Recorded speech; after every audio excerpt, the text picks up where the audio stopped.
Okay, everyone. My goal is to make this the shortest summary lecture video I've done.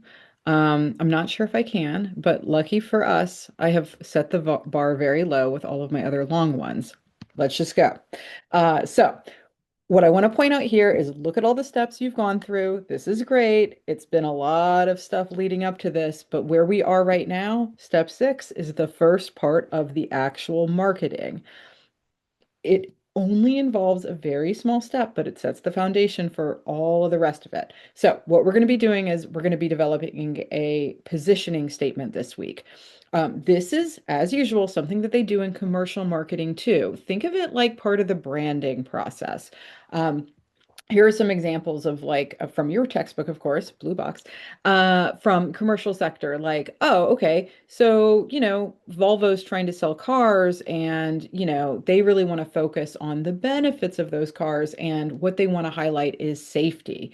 And, Volvo has that. I mean, what is Subaru has traction. I don't even know if it is still in, they even do that anymore, but like that's what everybody associates with it. So you see what I'm saying? Like it's kind of about like figuring out what aspect of your product, and your product is a behavior you want to highlight. And that's why we did all of that audience insight stuff so that you can kind of think about like, okay, given how the audience is here, like with their barriers and perceptions of benefits and motivators, like what are the things now that we want to highlight when we actually like give this to everyone, when we put it, we package it into a message and we try to actually use it to sell something, right?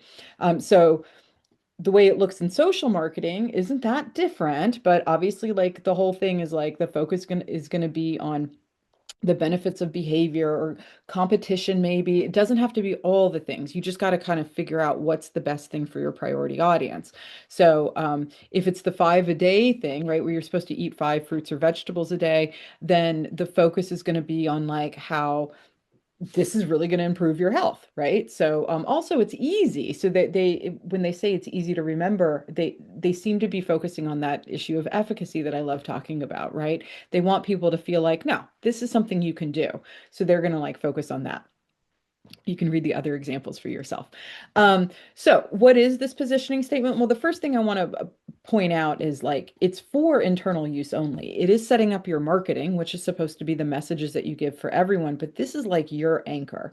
This is going to be a statement, kind of like a mission statement that defines how you want your priority audience to perceive that behavior that you're selling to them. It's got to be something unique. So put to uniquely occupy a place in the mind of your priority audience. Like they need to see it as something different from all of the other things that they're getting, all of the other messages they're getting. It's like, okay, we get a lot of messages out there encouraging us to do things that are good for the environment or good for our health or good for other people.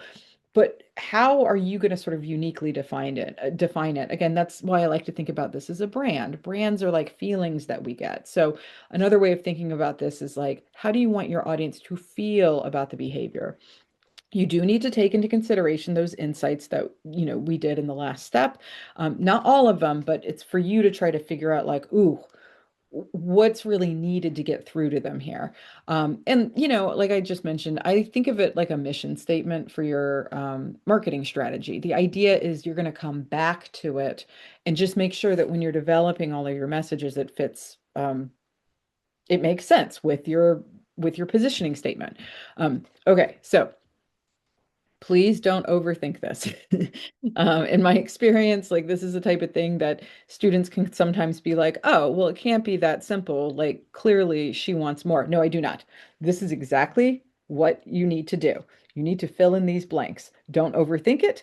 Don't no more, no less, right? Just it needs to be a statement and it needs to have these or some of these aspects, right? So I want you to like just use the exact formula, fill in we want whatever priority audience it is, maybe it's pregnant women or homeowners who love gardening, to see, insert whatever your behavioral objective is. And then this is where you have a little bit of flexibility, but it needs to have one of these things.